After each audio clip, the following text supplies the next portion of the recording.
My name is Jake Miller. I just came back to life, and the first thing I did was kick that damn revenge system out of my head. I swore I'd use my own two hands to fix all the mistakes from my last life. But on the very first day of my rebirth, the city's most famous Ice Queen CEO cornered me in an alley. She handed me a black card, no expression on her face, and told me the password was my birthday. I figured she was a scammer and bolted. Who knew she'd chase me down day after day, constantly finding new ways to try and give me money? I couldn't even refuse. What was she actually after? Ding. Detecting users' intense regret and unwillingness. The ultimate beatdown system is binding. Binding successful.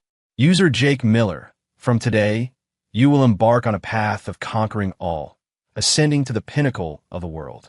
Newbie Starter Pack in distribution. If the user utters the phrase, "You reap what you sow," and fortunes can turn, never underestimate a young man. To the first person encountered within 3 seconds, you will receive $1 million in seed money.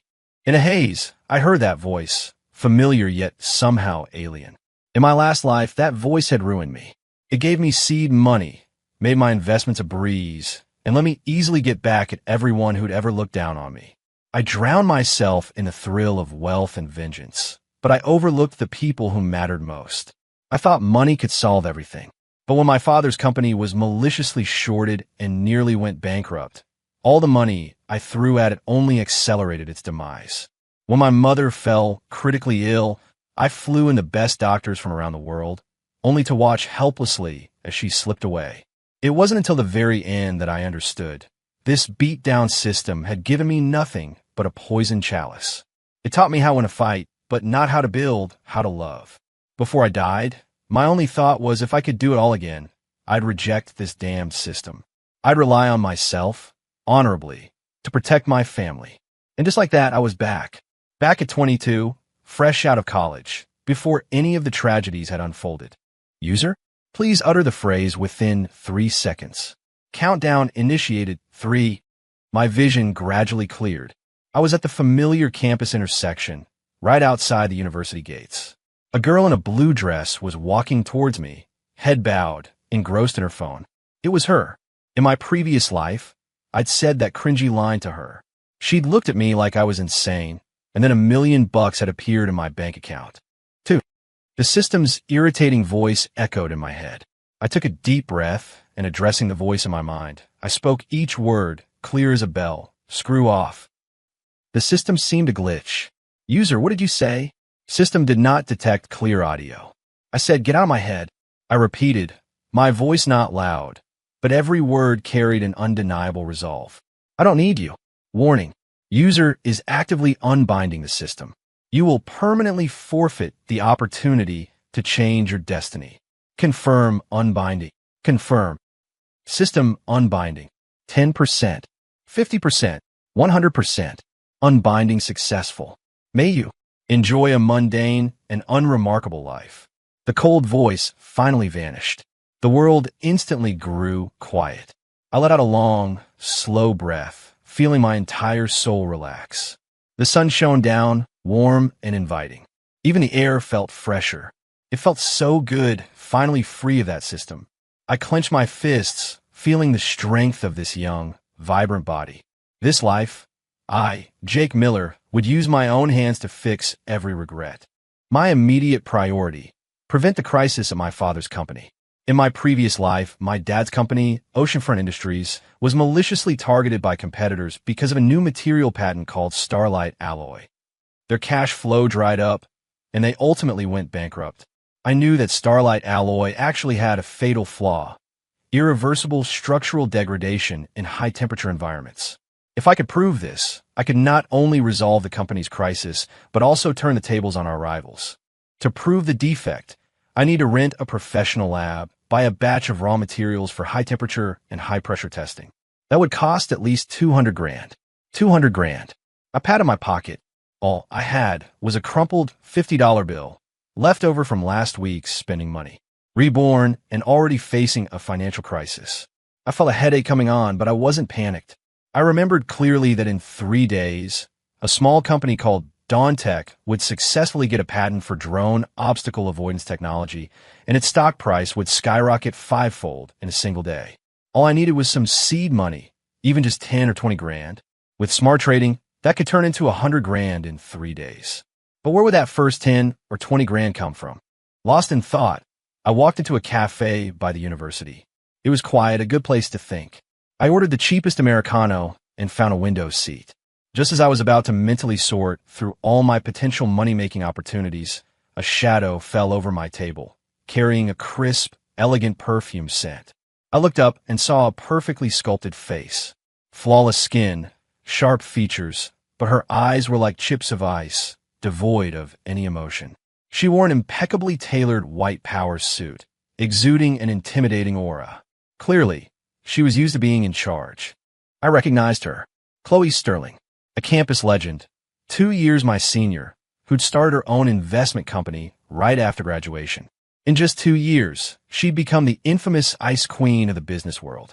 In my previous life, our paths never crossed. She was a star in the sky. I was dirt on the ground. Why was she here, standing in front of me? A knot formed in my stomach, and I instinctively leaned back.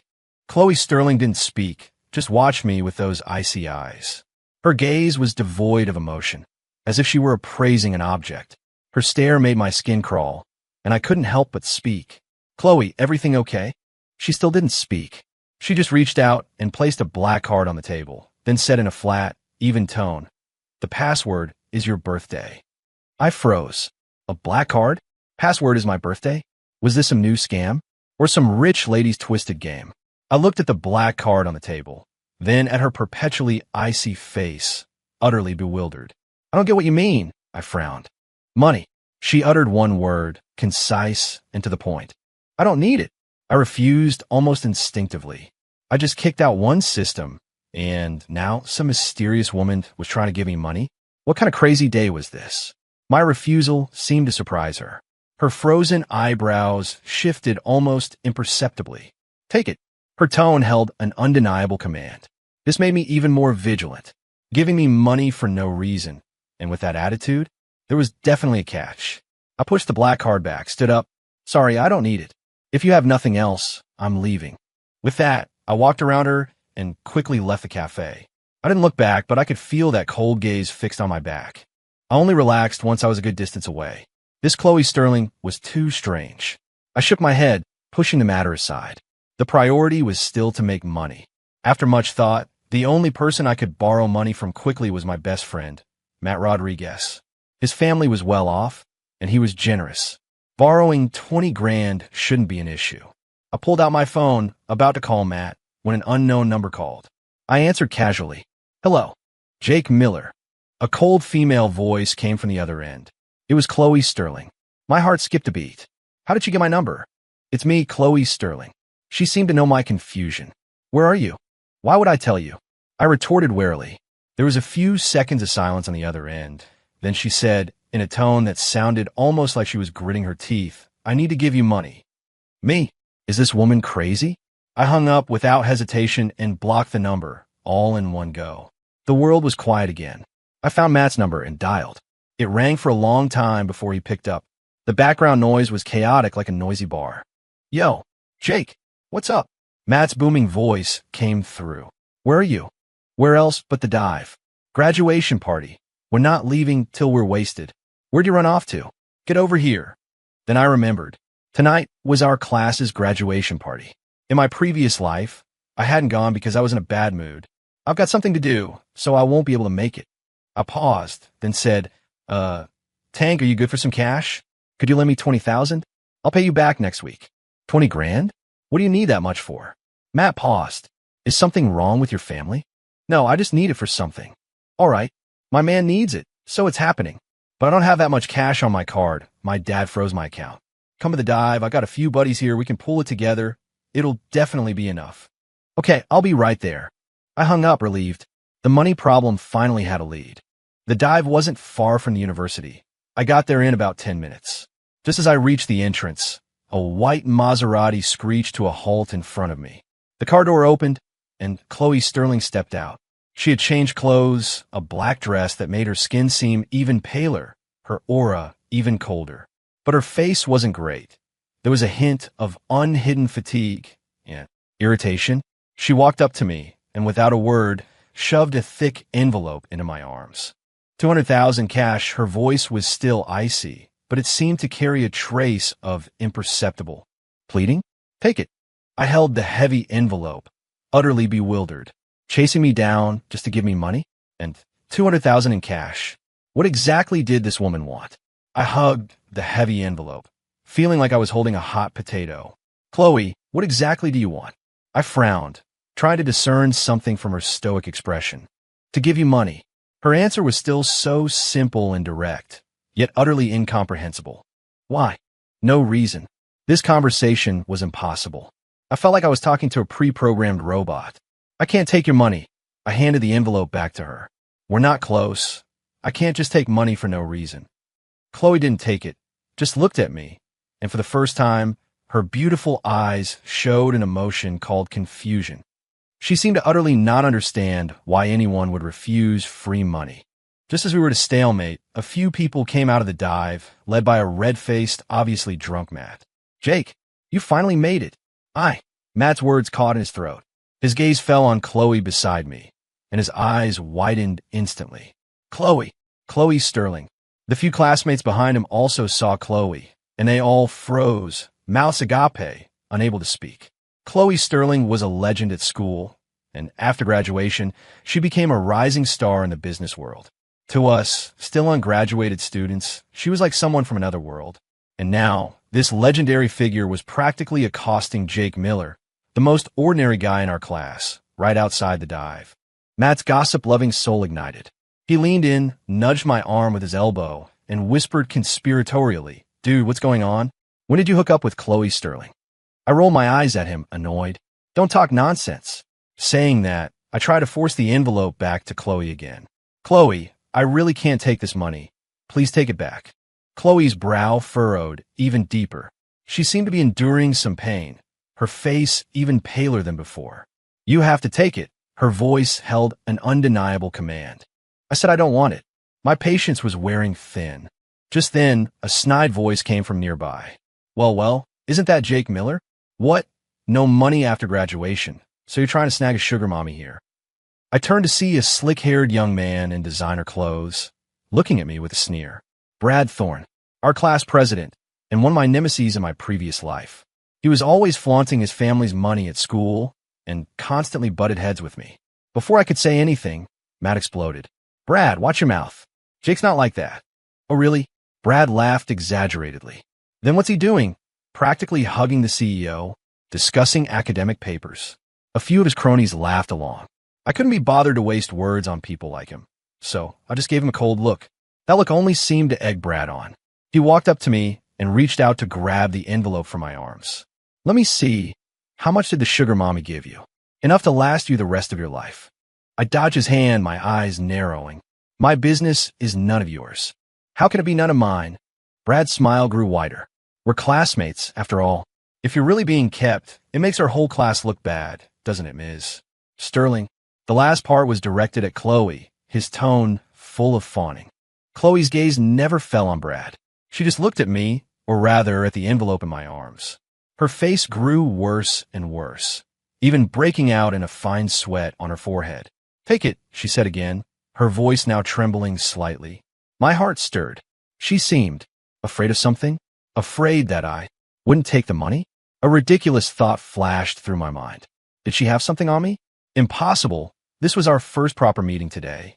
Was she being threatened, forced to give me this money? As I was pondering, Brad, seeing that Chloe ignored him, felt slighted and, in a fit of anger, reached out to snatch the envelope from my arms. Stop acting all high and mighty. Hand it over. My eyes flashed cold, and just as I was about to move, a figure was faster than me.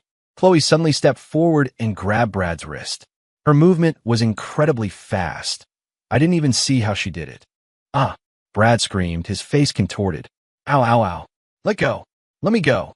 Chloe looked at him expressionlessly, her grip showing no weakening. Her eyes were terrifyingly cold, as if looking at a dead object. You dare lay a hand on what's mine? Her voice wasn't loud, but it carried a chilling intensity that seemed to drop the temperature around us by a few degrees.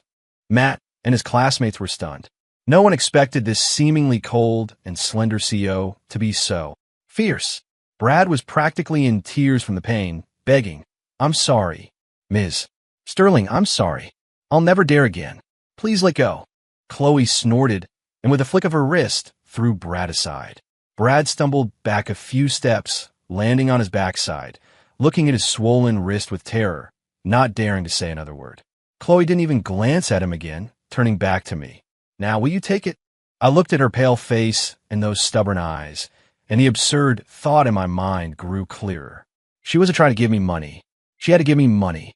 There had to be some unknown reason behind this. I took a deep breath and made a decision. Fine, I'll take it. I held the heavy envelope openly. Almost the instant my words fell, I clearly saw Chloe's tense body visibly relax. She let out a long breath, as if she had just won a difficult battle. The cold sweat was still on her forehead, but her complexion rapidly returned to normal. "That's better," she looked at me, a slight, almost imperceptible upturn of her lips. "It's yours." With that, she turned and left, decisively, without any lingering. The white Maserati roared and sped away, leaving only me and a group of stunned classmates, and a bewildered Brad Thorne slumped on the ground. Jake. Matt stammered. You and Chloe Sterling, what exactly is your relationship?" I held the $200,000 in cash, giving a wry smile. "I have no idea, man. I ended up not going to the dive.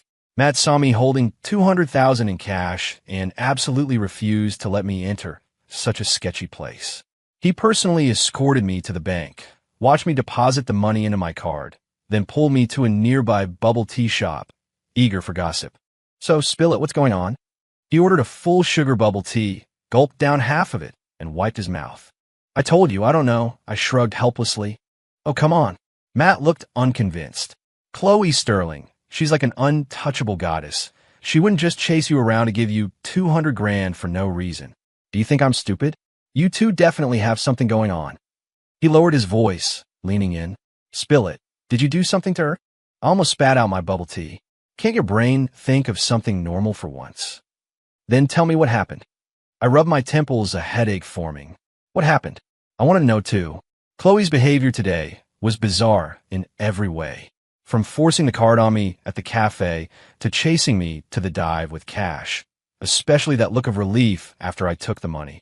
It was as if giving me money was a task she absolutely had to complete. A task? A light bulb went off in my head, and I thought of the revenge system I had just kicked out. Could it be Chloe also had a system, and her system's mission was to give me money? This guess was too outlandish, but the more I thought about it, the more it seemed like the only logical explanation. If that were the case, things just got interesting.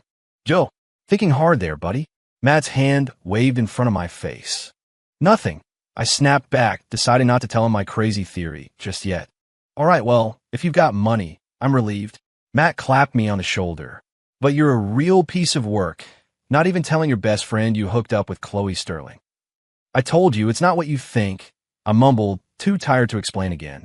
I get it, keeping it secret." Matt gave me an "I understand everything" look. I gave up. After splitting with Matt, I immediately went to a brokerage firm and opened an account. Now, everything was ready, just waiting for the right moment. The next 2 days were unusually calm. Chloe didn't appear again, as if that night's events were just a hallucination. But the long string of numbers in my bank account reminded me that it was all real. I used these 2 days to thoroughly research Dawn Tech. It was an obscure small company, mainly producing drone parts, and its stock price had been hovering at a low point. No one knew that they had secretly overcome the dynamic obstacle avoidance technology that had plagued the industry for a long time, and their patent application had entered the final review stage. In my previous life, after this news was announced, Dawn Tech stock price skyrocketed fivefold, becoming the hottest stock of the year. And what I had to do was buy all in before the news was announced. Wednesday, the market opened. I sat in front of my computer, watching Dawn Tech's stock price fluctuate slightly. I wasn't in a hurry to act. I was waiting for the best buying opportunity. Based on my memories from my previous life, around 2 o'clock this afternoon, an institution would make a concentrated sell-off to suppress the stock price and accumulate shares, pushing the price to a historic low. That would be my chance. Time ticked by, and my heartbeat began to accelerate. Even though I knew the outcome, the feeling of betting everything I had still made me a little nervous. 1:50 p.m. Here it comes. On Dawn Tech's sell order book, a massive block of sell orders suddenly appeared, and the stock price plummeted instantly, turning red with panic. The trading chat room was filled with wails. Holy crap. What happened? Is the big player ditching? Damn it. I just bought more. Stuck again. Garbage company. Delist already. This was it. I took a deep breath and typed the command on the keyboard. 200,000. All in. Soon after I bought, the selling pressure disappeared. The stock price stopped falling and began to consolidate at a low level. My heart settled down. All I had to do now was wait. Wait for tomorrow to soar. After doing all that, I turned off the computer, ready to grab a bite. Just as I walked out of my apartment building, a familiar white Maserati stopped in front of me. The window rolled down, revealing Chloe Sterling's emotionless face. Get in. That same commanding tone. I hesitated, then opened the passenger door. Some things I just had to figure out. The AC in the car was blasting. The air was filled with her crisp, elegant perfume. What do you want? I asked directly. Chloe didn't answer immediately. She started the car. The car smoothly merged into traffic before she spoke, her voice still cool. My company recently plans to acquire a tech company. I'd like your opinion. I paused. My opinion? She, a CEO of an investment company worth hundreds of millions, asking a freshly graduated broke student for his opinion? Did I get the script wrong? I don't know anything about business investment. I said truthfully. You do. Her tone was firm, unquestionable. I frowned. What makes you so sure? A gut feeling. Again, an incomprehensible answer. I decided to try another approach. Which company do you want to acquire? Apex Optics. Hearing that name, my heart sank. Apex Optics, that was the infamous massive black hole in my previous life. On the surface, this company seemed to have cutting-edge technology and impressive financial reports, a leader in the optoelectronics industry. But in reality, their core technology was stolen from a foreign lab and had a huge patent dispute risk. In my previous life, Chloe's company acquired Apex Optics and stepped on this huge landmine, causing her company to be severely damaged, almost never recovering. It was from then on that Chloe Sterling transformed from the Ice Queen into a true workaholic, taking 3 whole years to help the company recover. I didn't expect that in this life. She would still go down the same path. Looking at her focused profile as she drove, a complex emotion suddenly welled up in my heart. Although the way she gave me money was strange, objectively, she did help me. For all intents and purposes, I should probably warn her. Why do you want to acquire Apex Optics? I asked. Their flexible screen technology is the future trend. Chloe's answer was very professional. Have you looked at their patent portfolio? Chloe turned her head to glance at me, seemingly surprised that I would ask such a professional question. Yes, it's complete. No loopholes. Then have you read Professor Alan Davies's paper on organic light-emitting diode stability, published in Applied Physics Letters 3 years ago? Their lead researcher? For the first time, Chloe's brow furrowed noticeably in front of me. Which paper? The one about organic light-emitting diode stability, I said calmly. A key experimental data point he cited in that paper came from a non-public project at Germany's Max Planck Institute. And that project is the core foundation of Apex Optics' flexible screen technology. The car fell into a dead silence. Only the faint sound of the AC vent. Screech, a harsh braking sound. The Maserati abruptly stopped by the side of the road. Chloe turned her head, staring intently at me, and for the first time, her icy eyes showed an emotion called shock. How do you know all this? Her voice, due to the extreme shock, even had a slight, almost imperceptible tremble.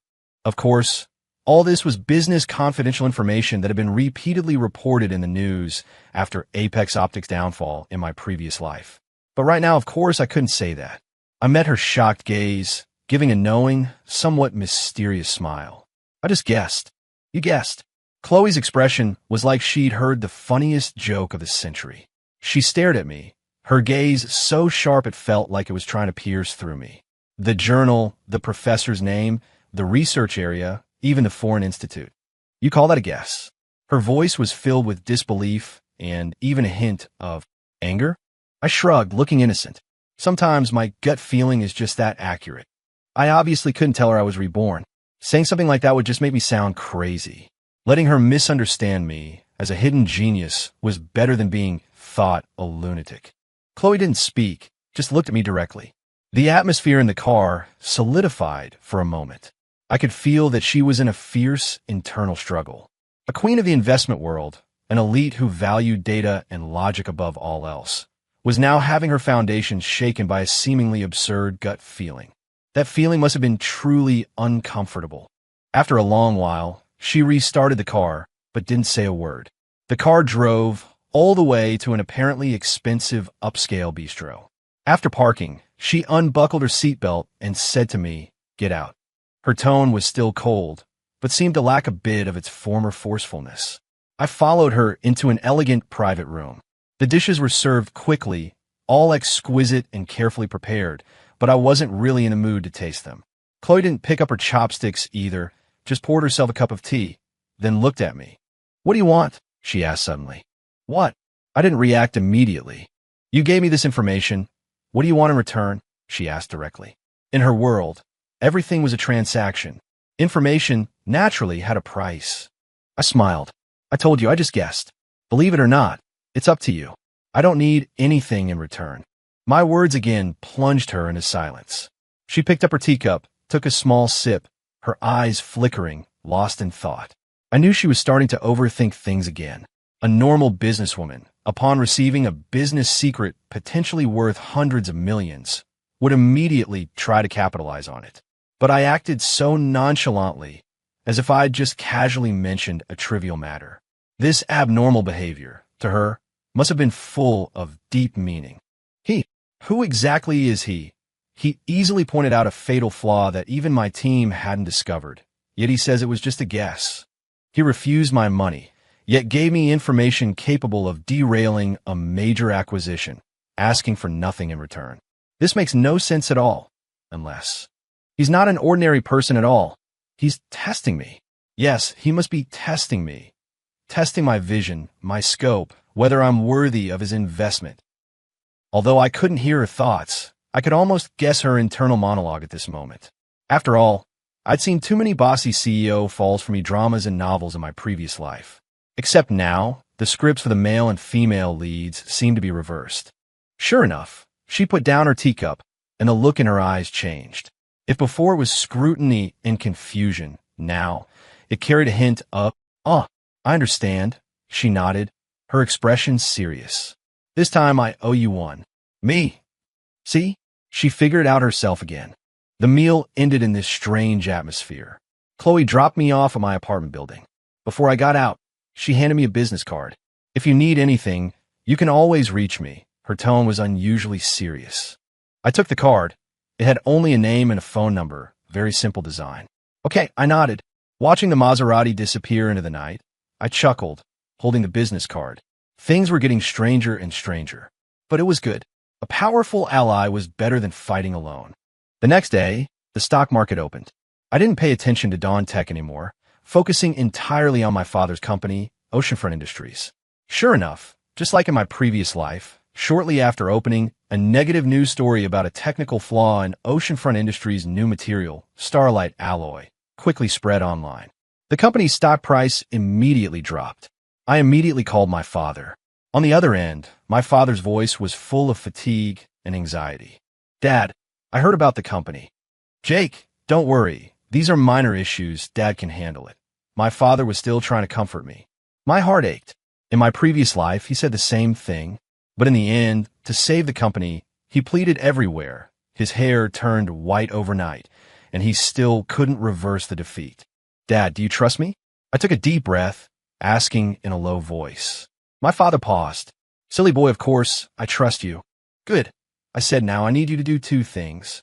First, hold a press conference, announce that the news about Starlight Alloy having flaws is a rumor, and that we are willing to accept public inspection from any third-party organization. Second, immediately file a lawsuit against the media outlet that published the news for defamation." "What?" My father was shocked.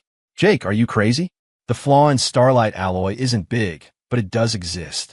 How can we agree to a public inspection? Isn't that digging our own grave?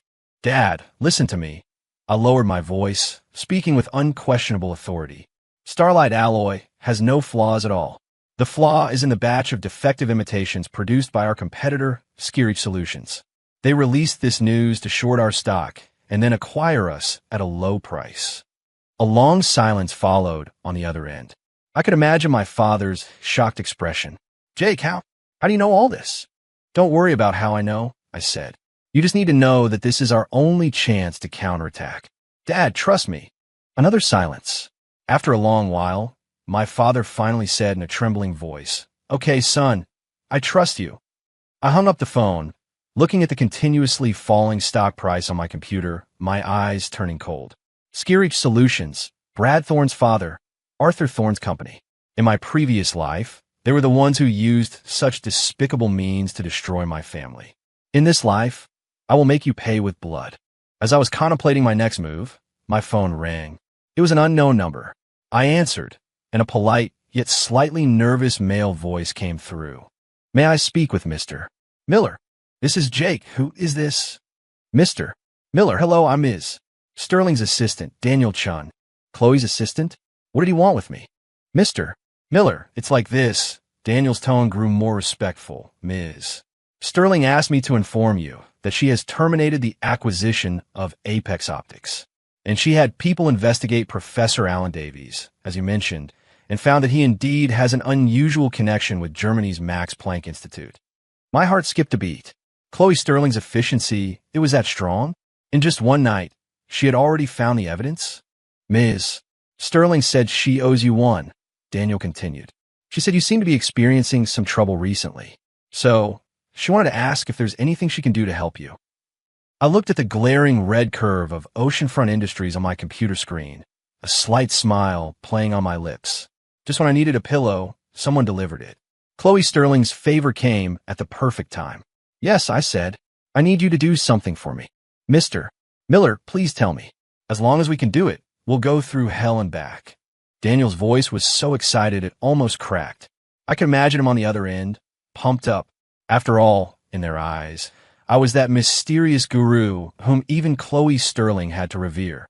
I need you to use all your media resources to spread a piece of news for me. What news? I looked out the window, my eyes deepening. Just say, Skirich Solutions stole Oceanfront Industries' business secrets and produced substandard imitations with major safety hazards.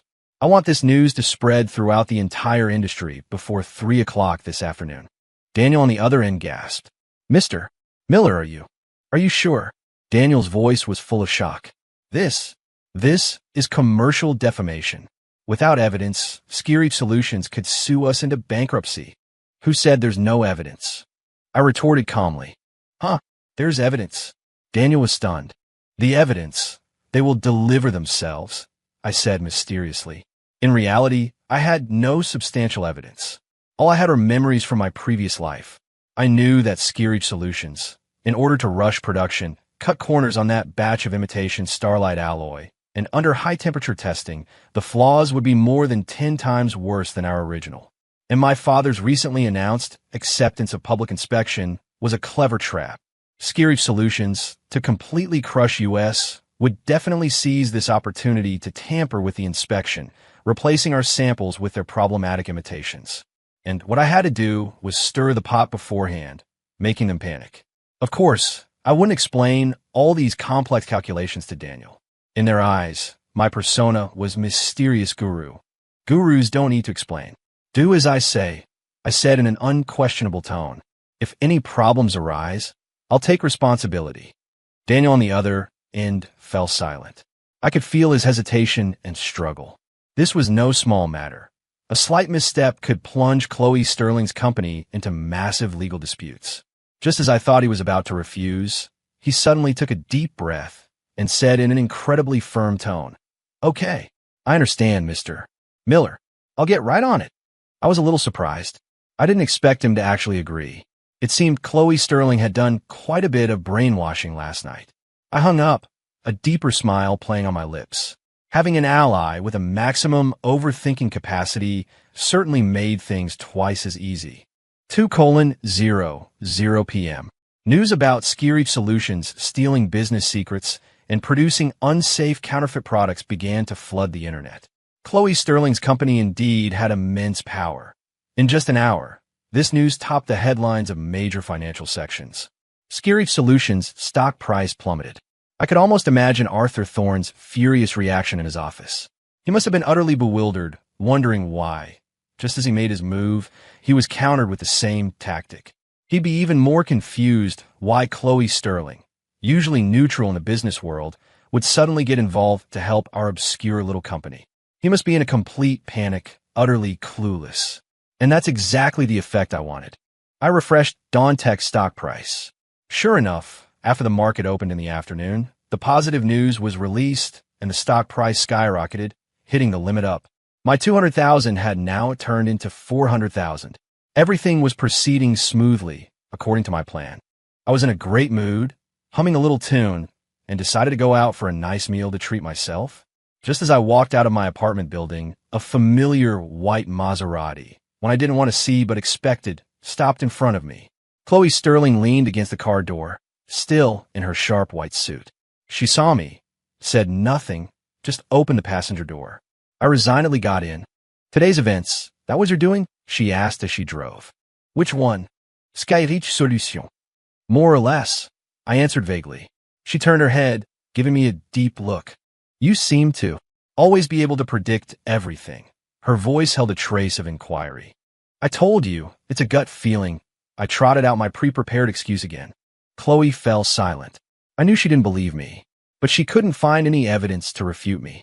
This feeling must have been driving her crazy.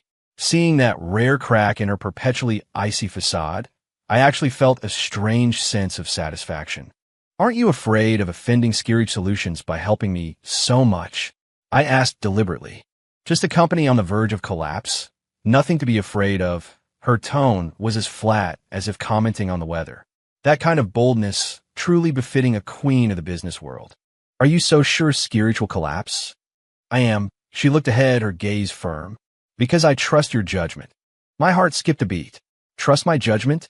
We've only known each other for a few days. She trusts me so unconditionally? Just because I guessed the Apex Optics pitfall?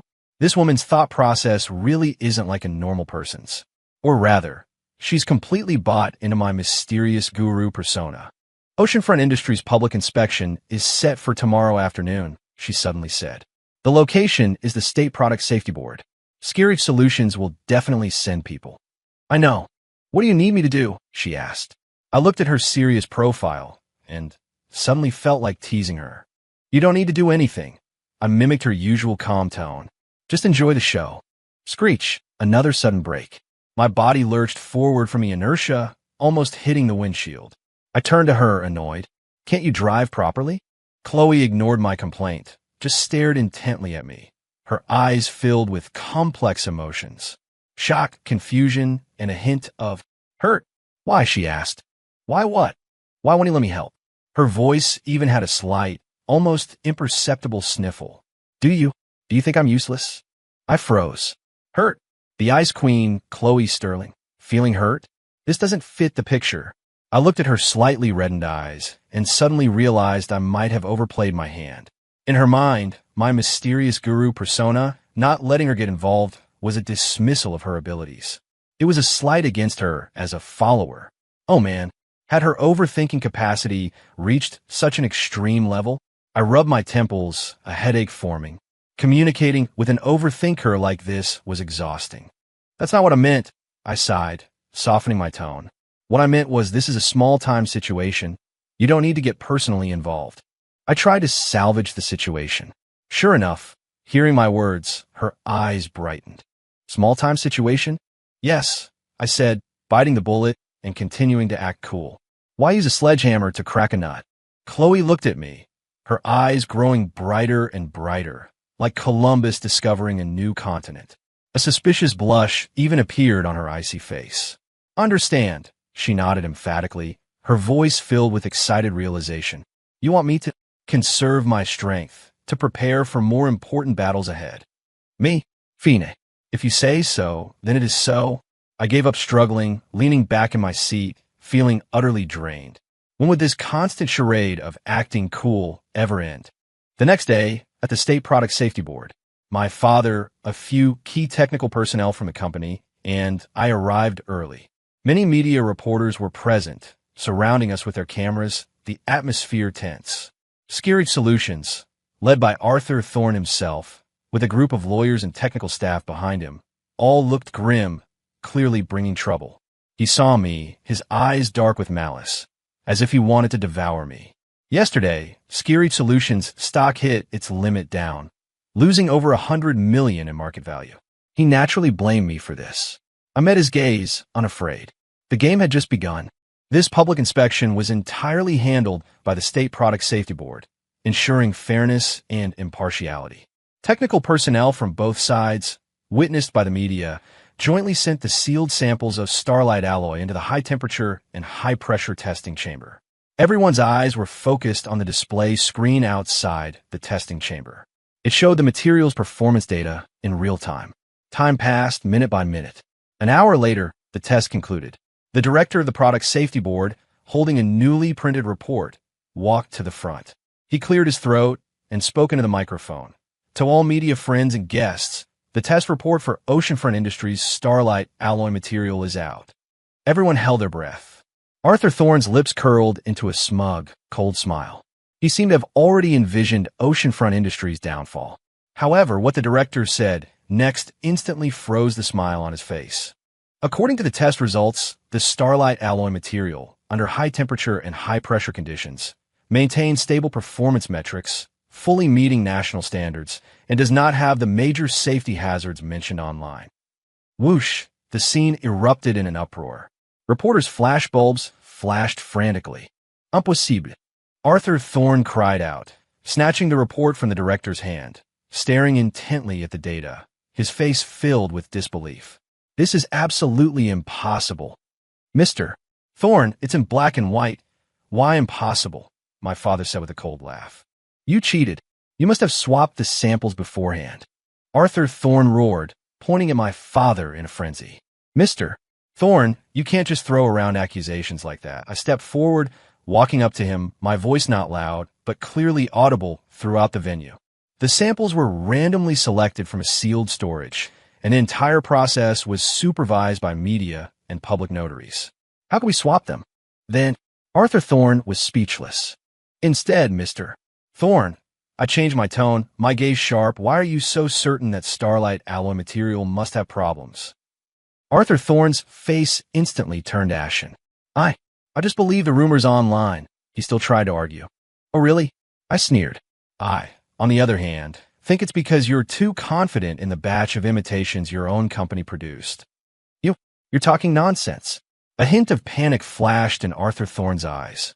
Whether I am or not, we'll soon find out. I turned to the director and said loudly, Director, I suspect Skirich Solutions of stealing my company's business secrets and producing substandard imitations that have entered the market.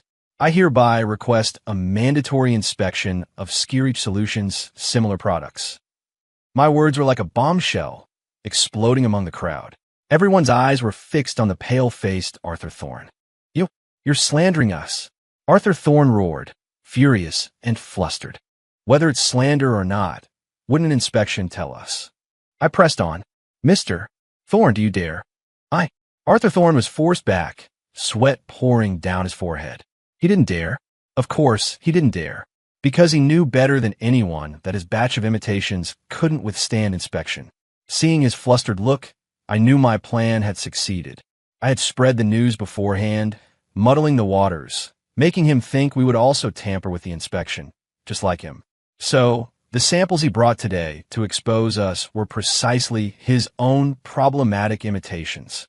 He wanted to use our spear to attack our shield, but he didn't expect that what we brought out was a real shield, while his was a counterfeit spear.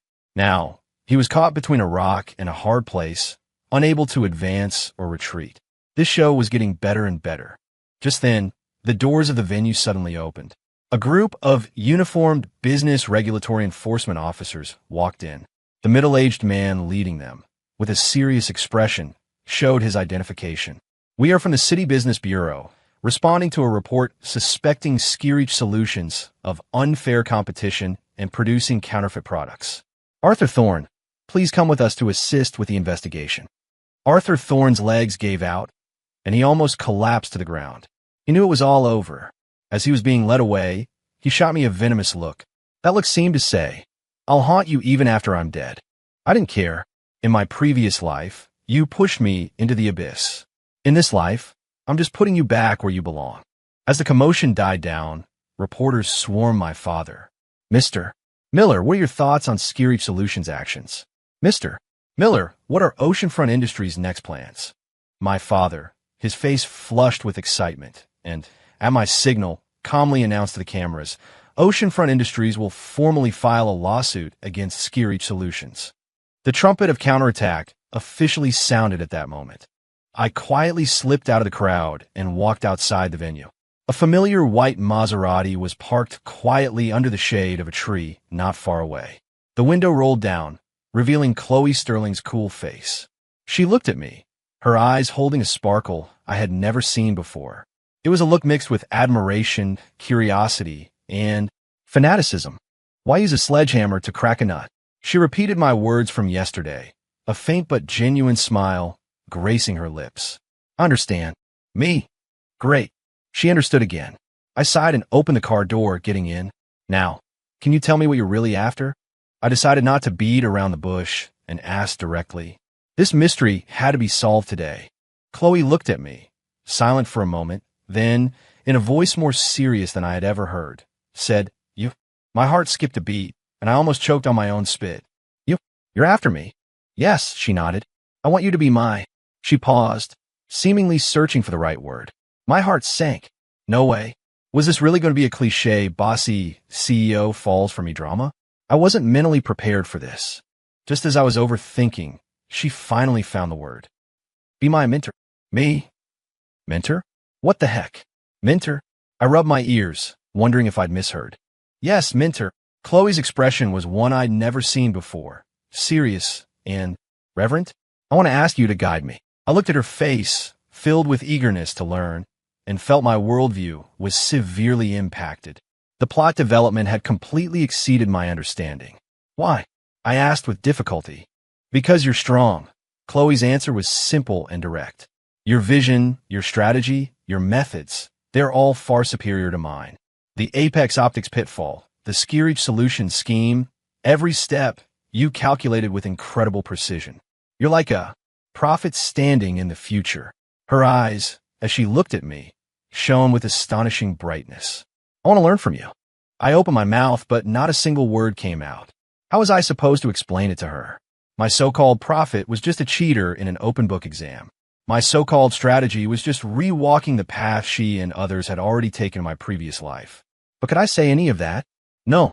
I could only continue to maintain my mysterious guru persona. I don't have anything to teach you, I said dryly. No, you do. Chloe's tone was as stubborn as a mule. Even if you're only willing to occasionally guide me, it would be immensely beneficial to me. As she spoke, she took a document from her bag and handed it to me. This is a token of my sincerity. I took it, and my pupils instantly contracted. Stock transfer agreement, and it was 5% of her own company, Sterling Investments. Based on Sterling Investments' current market value, 5% of its stock was worth at least $500 million. My hand trembled, and the document almost fell to the ground. Are you crazy? I cried out. $500 million, just to be my disciple? This wasn't an overthinker anymore. This was a fanatic. I'm not crazy. Chloe's expression was still calm. Knowledge is priceless. To exchange $500 million for a mentor who can guide my future, this investment is well worth it. I looked at her matter-of-fact face, utterly speechless. I finally understood why she was able to build such a large company in her previous life. That kind of boldness, that judgment of value, was indeed not something ordinary people possessed. Except this time, she seemed to have misjudged her target. I pushed the stock transfer agreement back. I can't take this. Why? Chloe's brow furrowed again. That question again. I felt a massive headache coming on. Why was communicating with her so difficult? I took a deep breath, deciding to lay some cards on the table. At least some of them. Chloe, let's be straight with each other. I looked in her eyes, speaking slowly and clearly. You're doing all this not just because you think I'm strong, are you? The first time you gave me money at the cafe, I refused you. Then less than half an hour later, you chased me to the dive, and your face looked really bad, like you were enduring some pain. After I took the money, your face immediately returned to normal. These past few days, you've been trying everything to help me, providing resources, even offending scary solutions for me. All of this is too abnormal. I stared intently into her eyes, not missing any subtle change in her expression. Do you have some hidden difficulty? Or rather, are you being controlled by something? I almost said the word system out loud. Chloe's body suddenly trembled violently. Her perpetually stoic face for the first time showed cracks. Shock, panic, disbelief. All sorts of emotions flickered in her eyes. She looked at me, her lips moving, but no sound came out. Seeing her reaction, I already had my answer. I guessed right. She really had a system. And her system seemed to have some mysterious connection to mine. The car fell into a long silence. After a long while, Chloe finally deflated like a punctured balloon, her entire body relaxing. She leaned back in the seat, closed her eyes, a bitter smile on her face. You knew all along. Her voice held a tremble and relief. Guess some of it. She opened her eyes, looking at me with a complex gaze. Are you also a player? She used a strange word. Player. Someone chosen by a system, she explained. My heart stirred, and I decided to go along with her. I used to be, I answered vaguely. Used to be. Chloe was stunned. Then your system. I kicked it out, I said lightly. Chloe. Her mouth was slightly agape, wide enough to fit an egg. That expression was so priceless, I almost laughed out loud. I guessed her worldview had just been refreshed again. A system could be kicked out? How? How did you do that? She stammered, like a curious child. I just wanted to, so I did. I continued to play it cool. Chloe looked at me, and besides the awe and fanaticism from before, her eyes now held a hint of worship. You're practically a god, she exclaimed from the heart. I suppressed a laugh, cleared my throat. Now, can you tell me what your system is all about? Chloe took a deep breath, seemingly finally making up her decision. My system is called the Billionaire Builder System. Me? Billionaire Builder System? Its mission is to make me. Cultivate a child of destiny, to help him reach the pinnacle of the world, she said slowly. And I, as the investor, can receive 100-fold return and various reward from his growth. I think I'm starting to understand. So, that child of destiny is me? I pointed to my nose. Chloe nodded, then shook her head. Originally, it wasn't you, she said. Originally, the child of destiny, the system bound, was someone else. Then why did it become me? Because the moment the system bound him, he rejected the system. Me. Case closed. Completely closed. My damned revenge system was just a subsystem of this billionaire builder system. I rejected the subsystem, causing the main system to glitch, and then, by some strange twist of fate, I became the child of destiny to be cultivated. And Chloe Sterling, she was my forced whale player. This world was insane.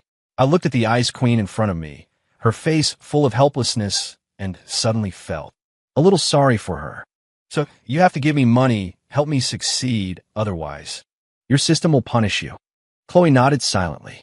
If I reject your help, or if I fail, what happens to you?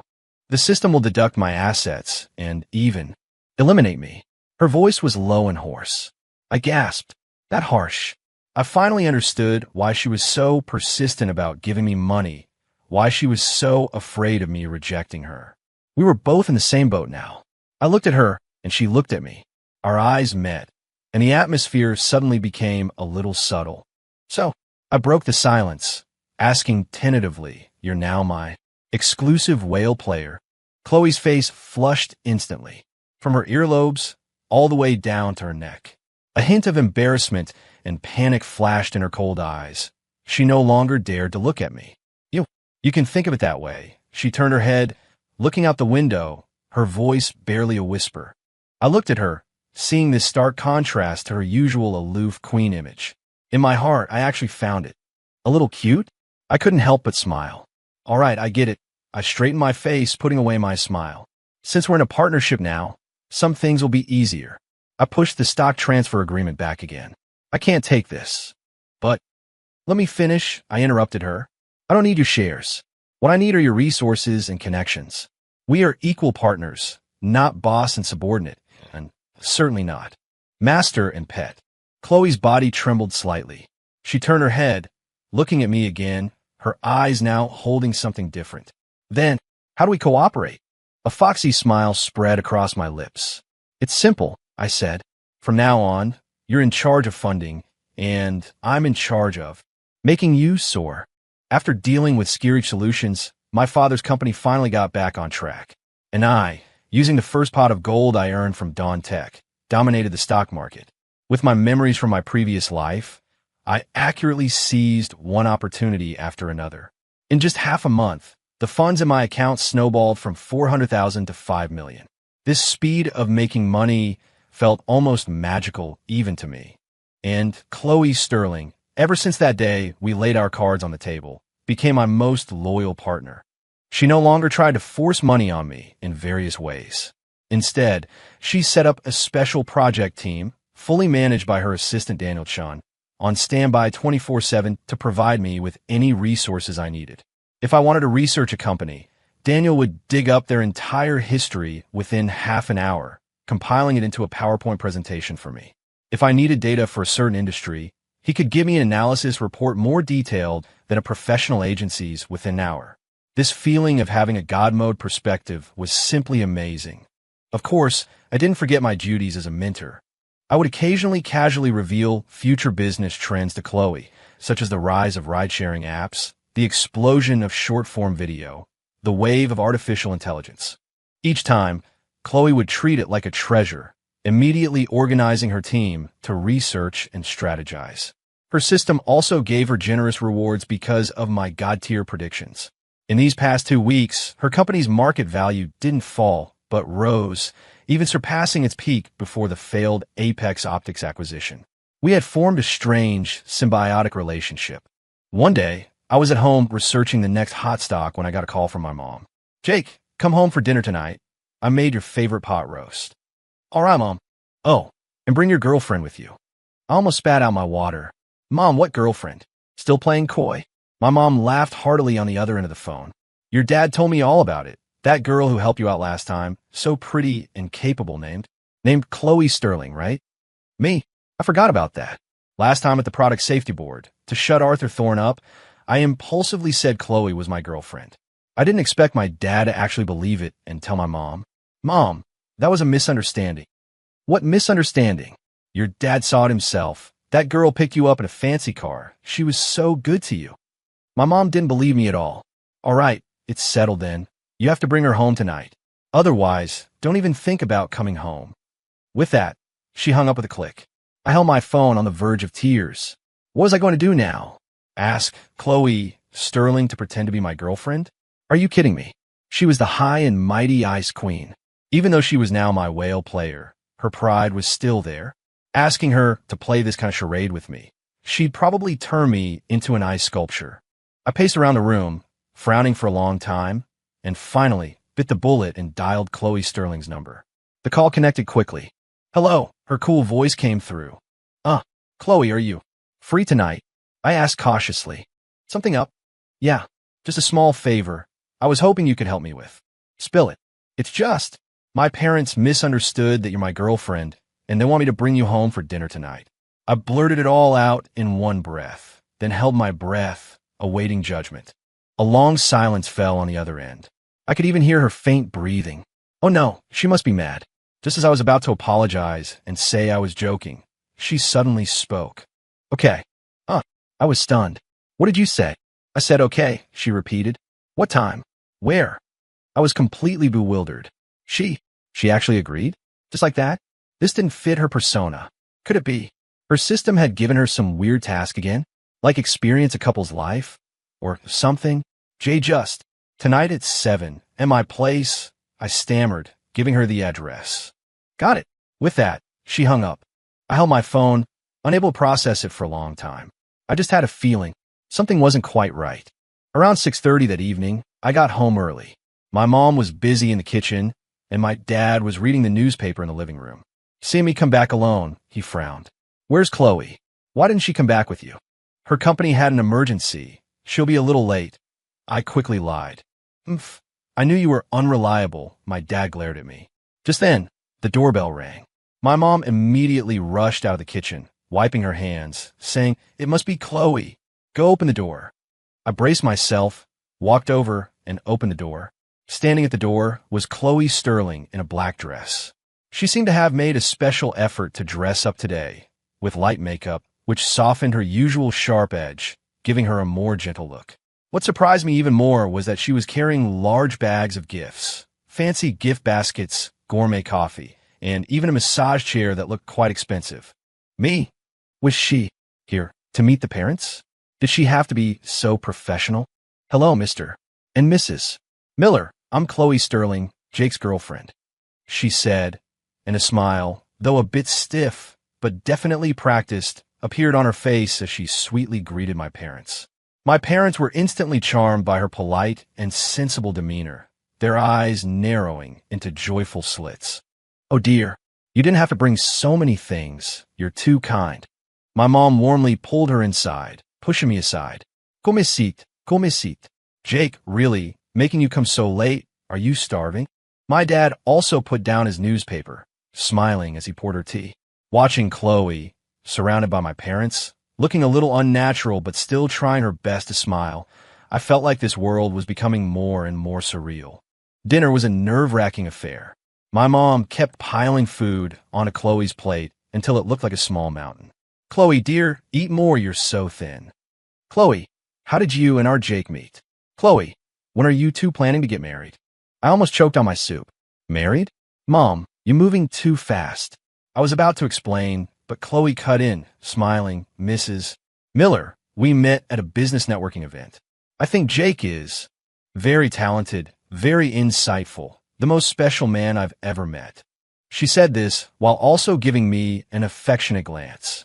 Her gaze gave me goosebumps. This acting, she deserved an Oscar.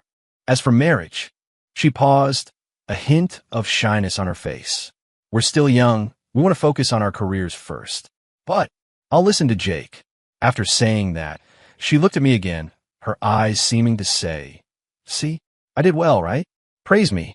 My parents were even more delighted by her words. Good, good, good. It's great for young people to be ambitious. We won't rush you, we won't rush you. Watching my parents' expressions, like in-laws looking at their son-in-law, growing more and more satisfied, and then looking at Chloe, who clearly wanted praise, I felt like my life had completely spiraled out of control. After dinner, my mom, using the excuse that girls should chat more, insisted Chloe stay, pulling her to watch a primetime family drama in the living room. My dad, meanwhile, called me into his study. Jake, tell me the truth. My dad closed the door, looking at me seriously. What's really going on between you and Chloe? My heart skipped a beat. Had he seen through us? What do you mean, what's going on? She's just my girlfriend, right? I stubbornly played dumb. Don't try to fool me. My dad glared. I know my own son. I know your capabilities. A girl like Chloe, a born achiever, why would she be interested in you? Me? Dad, are you my biological father? Who tears down their own son like that? She came today, bringing gifts, saying nice things, completely charming your mother. But I could tell she was nervous and unnatural, my dad pointed out sharply. The way she looked at you, it wasn't like a girlfriend looking at her boyfriend. It was more like, well, like she was looking at her boss. I gasped. Still waters run deep. My mom was fooled by appearances, but my dad saw through the problem instantly. So, tell me what's going on? My dad's eyes sharpened. Are you holding something over her, forcing her to play along? No, no, no. I quickly waved my hands. Dad, where's your mind going? Then tell me why. I rubbed my temples, a headache forming. This was too outlandish. I didn't even know where to begin. I couldn't possibly tell my dad that his future daughter-in-law was actually his son's whale player, could I? He'd kill me. Dad, this is complicated, I sighed. You just need to know that I haven't done anything bad, and we're in an equal partnership. Partnership? My dad frowned. What kind of partnership requires pretending to be a couple? Business stuff, you wouldn't understand. I could only be vague. My dad stared at me for a long time, then finally let out a long sigh. Fine, you're grown now. You have your own ideas. He patted my shoulder. I just hope you don't go down the wrong path. Chloe's a good girl. Don't mess things up for her. My heart warmed, and I felt a little guilty. I know, Dad. Coming out of the study, the family drama in the living room had reached its climax. The mother-in-law and daughter-in-law were arguing fiercely over whose last name the child would take. My mom was indignant, holding Chloe's hand, constantly complaining. Look at this mother-in-law. How could you be like that? Exactly, whose last name the child takes. Isn't it still her grandchild? Chloe sat by, looking a bit lost, clearly not understanding. But she still nodded cooperatively, echoing Mrs. Miller is right. Her docile appearance made me want to laugh. We finally managed to get through the drama, and I found a chance to escort Chloe out. Tonight. Thank you, I said sincerely once we were downstairs. No need. Chloe shook her head, her face resuming its usual coolness. It was part of the partnership. She paused, then added, Your mother is very kind. She is. I proudly raised an eyebrow. Your father is very perceptive, she then said. My heart skipped a beat. He said to you? He didn't say anything. Chloe looked at me, her eyes complex, but he seemed to see right through everything. I awkwardly rubbed my nose. Don't worry about it. My dad just likes to overthink things. Chloe didn't speak, just looked at me quietly. Under the night sky, her eyes shone with astonishing brightness. Jake Miller, she suddenly called my name. HM. If. She seemed to hesitate. If one day my system disappears, She didn't finish, but I understood what she meant. If the system disappeared, this strange symbiotic relationship between us would also cease to exist. At that time, would we still be partners? I fell silent. This was a question I had never considered. Just as the atmosphere became a little subtle, an untimely voice suddenly came from nearby. Joe, Jake, way to go, man. Got a secret girlfriend, huh? I turned around to see Matt carrying 2 bags of trash, looking at us with a knowing grin. He lived across the hall from me. How could I have forgotten about him? When did you snatch Chloe Sterling and brought her home to meet the parents? Moving fast, aren't you? Matt came closer, nudging my elbow. Chloe's brow furrowed almost imperceptibly. Don't talk nonsense, I said, annoyed. We're just discussing work. Discussing work? Matt exclaimed exaggeratedly. You two discussing work until late at night, and still looking reluctant to leave downstairs. Who's reluctant to leave? I felt my face flush slightly. All right, I get it. Matt gave me I understand everything look, then turned to Chloe, grinning. Chloe, my buddy here, he's a bit clueless, but he got a good heart, so cut him some slack. Chloe glanced at him, but said nothing. Oh, right, Chloe, you got to keep an eye on him. Matt suddenly remembered something, saying mysteriously, I heard there's a freshman girl at school who's crazy about him. My heart skipped a beat. Freshman girl? How'd I not know about this? Really? I asked. Of course. Matt thumped his chest, assuring me. It's Sophia Chun, the art department's beauty queen. She's always posting on the school forum, saying she wants to have your babies. You're quite the celebrity at school now, dude. Then I remembered. After the Skirich Solutions incident, my reputation as a genius stock trader and business prodigy had spread throughout the school. I didn't expect to attract romantic trouble. As I was worrying, I suddenly felt the temperature beside me drop a few degrees. I turned to see Chloe looking at me, her beautiful eyes like ice. Freshman girl. Her voice was even colder than usual. My heart sank. Oh no, the queen was jealous. It's all just rumors. I don't even know her. I quickly explained. Is that so? Chloe sneered. Looks like your after-school activities are quite colorful. They're not. Oomph. She snorted, no longer looking at me, turned, pulled open the car door, and got in. Slam. The car door closed heavily. The white Maserati let out an angry roar and sped away, leaving only me and a bewildered Matt. Zhizhizhik. Matt stammered. Did Chloe Sterling get mad? I turned, glaring at him, squeezing out a few words through gritted teeth. Matt. Rodriguez. Bad company. The ancients truly didn't deceive me. The next few days, Chloe didn't contact me again. I messaged her, but she didn't reply. I called her, but she didn't pick up. Daniel Chun, however, was still as respectful and responsive as before. But whenever I subtly asked about Chloe Sterling, he would stammer and change the subject. I knew Chloe was giving me the silent treatment. I felt a bit helpless, but also a little amused. The formidable Ice Queen actually acting sulky over something like this. But I was also happy for the peace and quiet. It was a good chance to focus on my next plan. My target was Aeon Saga Games, which was about to go public. This company, in my previous life, was an undisputed dark horse. Their martial arts MMORPG called Aeon Saga, with its excellent production and innovative gameplay, became a nationwide hit upon release.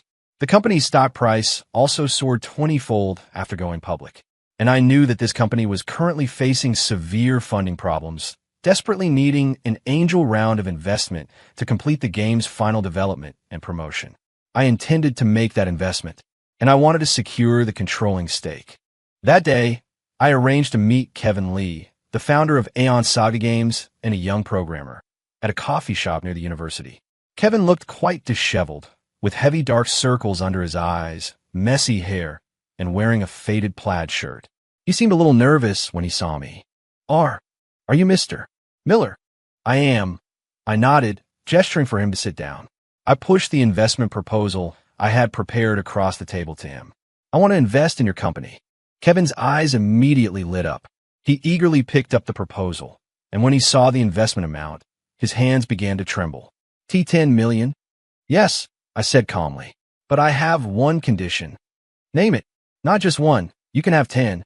Kevin said excitedly. I want 51% of the company's shares. The smile on Kevin's face instantly froze. 51%? Mr. Miller, that's too much. The company won't belong to me anymore, he said with a bitter look. No, I shook my head. The company will still be yours. I won't interfere with any of your operations or development. I'm just a financial investor. This agreement can specify that I only have dividend rights, not decision-making power. Kevin was stunned. Only dividend rights, no decision-making power? Was there such a good deal in the world? He looked at me, his eyes full of suspicion. Why? Why would you do that? Because I believe in your talent. I looked into his eyes, saying sincerely, I believe Aeon Saga will become a great game. I don't want that talent to be buried because of funding issues. My words seemed to touch Kevin. He was a pure idealist. To him, the game was his baby. My words undoubtedly struck a chord with him. He looked at me, his eyes slightly red. Mr. Miller, thank you, he choked out. I accept. We signed a contract right there. After seeing Kevin off, I was in a great mood. Securing Aeon Saga Games was like securing half of the future gaming market. I was humming a tune, about to leave, when a clear female voice came from behind me. Excuse me, are you Jake Miller? I turned around and saw a girl in a white dress with long hair cascading down her back, looking at me with admiration. The girl was very pretty, pure, and sweet, especially her large, watery eyes that seemed to speak. I am. Hello, Mr. Miller. My name is Sophia Chun. I'm from the art department. The girl introduced herself shyly. I really admire you. Can I buy you a coffee? Sophia Chun? Matt's big mouth immediately came to mind. So, she was the beauty queen who said she wanted to have my babies on the forum? Looking at her harmless appearance, I found it hard to associate her with the word crazy. Sorry, I have other things to do. I politely refused. I already had one troublesome Chloe Sterling. I didn't want to invite another. Oh, I see. Sophia's face showed disappointment, and her big eyes immediately misted over, making her look utterly pitiable. Mr. Miller, I really just wanted to chat with you. I have a lot of plans for the future and wanted your opinion, she said softly, biting her lip. I couldn't stand it when girls looked like that. My heart softened, and I sighed. All right, just for one coffee. That's great. Thank you, Mr. Miller. Sophia immediately broke into a smile. However, just as I sat down, the coffee shop door opened again. A familiar, cold, and intensely oppressive aura instantly enveloped the entire coffee shop. My heart sank, and I stiffly turned my head. Chloe Sterling, dressed in a black trench coat, high heels clicking, walked in with an icy expression. Behind her, a weary-looking Daniel Chin followed. Her gaze, like a sharp sword, swept across the room, finally landing precisely on me, and Sophia, Chin beside me. In that instant, I felt the coffee shop's temperature drop 10 degrees. Oh no, the confrontation was here. Chloe didn't speak, just strode forward, step by step, towards me. Her high heels clicked on the floor, making a tap, tap, tap sound. Each one felt like it was tapping on my heart. Sophia clearly felt this terrifying aura too. She nervously shrank closer to me. Chloe reached our table and stopped. She looked down at us, her eyes so cold they held no warmth. "Jake Miller," she said, her voice like it was pulled from an ice cellar. "Looks like you've been having quite a vibrant time these past few days while I was away." My scalp tingled. What are you doing here?" I asked dryly. "If I didn't come, my investment would be snatched by someone else," Chloe sneered, glancing pointedly at Sophia. Sophia shivered under her gaze, but still mustered the courage to stand up. Who are you? How dare you talk to Mr. Miller like that?" "Who am I?" Chloe seemed to hear something amusing. She reached out, grabbed my arm, pulled me up, and then, in front of everyone, did something that left me utterly stunned. She stood on her tiptoes, wrapped her arms around my neck, and kissed me. My whole body stiffened, my mind a complete blank. Her lips were cool, soft, carrying that crisp, elegant scent of hers. The kiss was brief, a mere touch, then she pulled away. But the impact on me was nuclear. The entire coffee shop fell silent. Everyone looked like they'd been paused, staring at us with wide eyes. Sophia's face instantly went white. She looked at us, her lips trembling, unable to utter a single word. Chloe released me, turned to Sophia, a triumphant smile gracing her lips, and slowly said, "Now, do you know who I am?" With that, she didn't look at Sophia again, pulling my still petrified self, and walked out. It wasn't until she had shoved me into that familiar Maserati that I finally snapped out of it. My face was burning. My heart was pounding so hard it felt like it would leap out of my throat. I looked at her, unable to form a complete sentence for a long time. "What?" Chloe turned her head, looking at me, her face having returned to its usual coolness, but a suspicious blush still lingered around her earlobes. "Scared. Why did you do that?" "To mark my territory." Her answer was simple, direct, and full of queenly dominance. "Me? I don't like my things being coveted by others," she said flatly, looking ahead. "I'm not your thing." I couldn't help but retort. She turned, giving me a deep look. Really, her gaze was complex. I suddenly didn't know what to say. The car sped along, finally stopping by the river. Chloe turned off the engine, and silence filled the car. The river flowed quietly outside the window. Moonlight scattered on the water, shimmering. "Jake Miller." After a long while, Chloe spoke again, her voice holding a trace of imperceptible fatigue. "Let's talk." "Okay. My system, recently, has been having some problems," she said slowly. My heart skipped a beat. "What kind of problems?" "It started giving me strange tasks." Her eyes darted away. "Like asking me to prepare breakfast for you, asking me to do your laundry, even asking me to investigate all of Sophia Chen's information." "Me? What kind of matchmaker system was this?" "And the rewards it gives me have also become very strange," she continued. "No longer business information or company shares, but host favorability +1, host trust in you +1. The more I listened, the more I felt something was wrong. This billionaire builder system, by all accounts, seemed more like a dating sim system. Most importantly, Chloe took a deep breath, seeming to have made a huge decision. "It told me that if I can't make you fall in love with me within 3 months, it will eliminate me." Boom! My mind was struck as if by a bolt of lightning. Make me fall in love with her? Otherwise, elimination? What kind of tyrannical terms were these? I looked at Chloe, and she looked at me.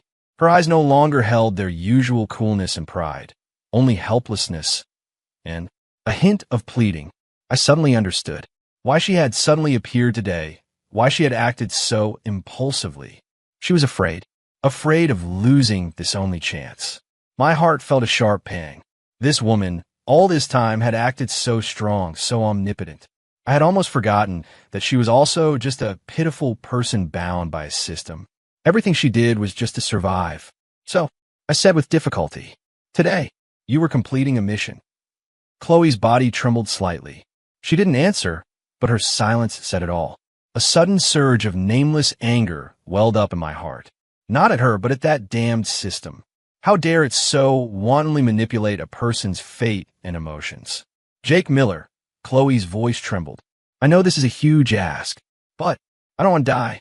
She looked at me, her beautiful eyes for the first time welled up with tears. Please, help me. In that moment, my heart was utterly chaotic. I looked at her tear-streaked face, at the raw vulnerability and fear in her eyes. All reason, all plans were thrown to the wind. I reached out and pulled her into my arms. Her body was cold, still trembling slightly. Don't be afraid. I held her, my voice hoarse. I'm here for you. I don't know if it was out of pity or something else. I just knew that in this moment, I didn't want to see her cry. I'll help you. I looked into her eyes, speaking each word clearly and solemnly. I will love you.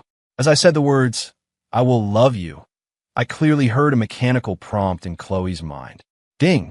Detected targets, strong emotional fluctuation, favorability plus 50. Ding. Main quest, make him fall in love with you, progress 80%. Ding. Congratulations, user, you have received a special reward. True feelings confession, after use, allows the target to express their deepest thoughts. I froze. How could I hear her system's voice now? Was it because of the physical contact just now? Chloe also froze. She clearly heard the system prompt too. She looked up, her eyes wide with disbelief, staring at me. You heard that? I nodded silently. Our eyes met, and the atmosphere became subtle again. So, what I just said, it gave you 50 favorability points. I asked tentatively. Chloe's face instantly flushed again. She pulled out of my embrace, turning her head, not daring to look at me. Looking at her embarrassed expression, I suddenly felt that this so-called dating strategy mission wasn't so bad after all. So, what does that true feelings confession mean? I asked curiously. Chloe's body visibly stiffened. It's just an item, she said vaguely. How do I use it? I don't know. Judging by her expression, I knew she wasn't telling the whole truth. But I wasn't going to press her. Some things were better left a little mysterious. After that day, my relationship with Chloe entered a whole new phase. We started acting like a real couple, dating, going to movies, shopping. Although most of the time I did the talking and she listened, she still wasn't used to intimate gestures in public. Every time I tried to hold her hand, she would flinch like she'd been zapped, quickly pulling away, her face flushing to her earlobes. She looked so cute doing that. I always want to tease her. And her system also became stranger and stranger. Ding. Daily quest issued. Feed him a shrimp you peeled yourself. Reward. Favorability +1. Ding. Weekend quest issued. Go to an amusement park and ride the Ferris wheel with him. Reward. Favorability +5. Ding. Random quest issued. Hug him from behind while he's looking at documents. Reward. Favorability +10. Every time Chloe heard these quests, she would be so embarrassed she'd want to disappear into a crack in the floor. But to survive, she had to grit her teeth and do them. So, I often saw the Ice Queen, who moments before had been giving me the cold shoulder, now timidly offering a peeled shrimp to my mouth, or like a thief, giving me a stiff hug from behind while I worked, then quickly running away. And I enjoyed every minute of it. I savored her clumsy attempts to please, savored the process of her slowly letting down her icy guard for me. I didn't know how much of my feelings for her were for the sake of the mission, and how much came from my true heart. Perhaps, from the very beginning, I had already fallen for this outwardly cold yet inwardly warm, occasionally cute queen. 3 months passed quickly. That night, we sat by the river in the same spot where we first laid our cards on the table. Ding. Main quest. Make him fall in love with you. Current progress 99%. Countdown 10 minutes. User, please complete the final favorability point quickly. Otherwise, the system will execute the elimination protocol. The cold system prompt rang in my mind. I turned to Chloe. Her face was pale. Clearly, she heard it too. Just a little bit more. She looked at me, her voice trembling almost imperceptibly. I looked at her nervous expression and suddenly smiled. I know. I reached out and pulled her into my arms. Chloe, I looked into her eyes, saying earnestly, these past 3 months, I've been really happy. Let me finish. I interrupted her. I don't know what love is. I just know that when I don't see you, I miss you. When I see you talking to other guys, I get upset. When I see you smile, my mood gets better too. If that's what love is. I took a deep breath, saying each word clearly and precisely. Then, Chloe, I love you. Ding. Detected targets, true feelings, favorability plus 100. Ding. Main quest, make him fall in love with you, progress 100%. Quest complete. Congratulations, user. You have completely broken free from system control and received the ultimate reward. Absolute control. User will gain supreme control over the system and all subsystems. System transferring control. 10%, 50%, 100%. Control transfer complete. Farewell, my master. A series of prompts exploded in my mind. I froze. Ultimate reward? Supreme control? I became the system's master? Before I could react, Chloe in my arms suddenly burst into tears. She cried like a child, letting out all the grievances and fears of the past few years. I held her, gently patting her back, my heart filled with mixed emotions. It was all over. Or perhaps it had just begun. After a long while, she stopped crying, lifting her tear-streaked face to look at me. Jake, what you just said, was it all true? Her voice was still thick with tears. Of course it was true. But she bit her lip. I was just completing missions.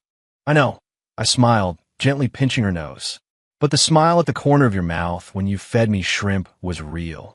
The light in your eyes when you watched movies with me was real. The way you tightly held my hand at the amusement park was also real. A person's actions can be faked, but the heart's stirring cannot be hidden. Chloe looked at me, and tears flowed down her face again. But this time, they were tears of joy. She threw herself into my arms, hugging me tightly. Jake, I love you too. I held her, feeling like my whole world was complete. Just then, I suddenly remembered that forgotten special reward. Oh, right, Chloe. HM, that true feelings confession item of yours, do you still have it? I asked with a mischievous grin. Chloe's body instantly stiffened. What are you planning? Nothing. I pulled her out of my embrace, looked into her eyes, and said with an earnest expression, I just want to hear your truest thoughts about me. Chloe's face visibly flushed bright red. She looked at me, her lips moving, seemingly engaged in a fierce struggle with something in her mind.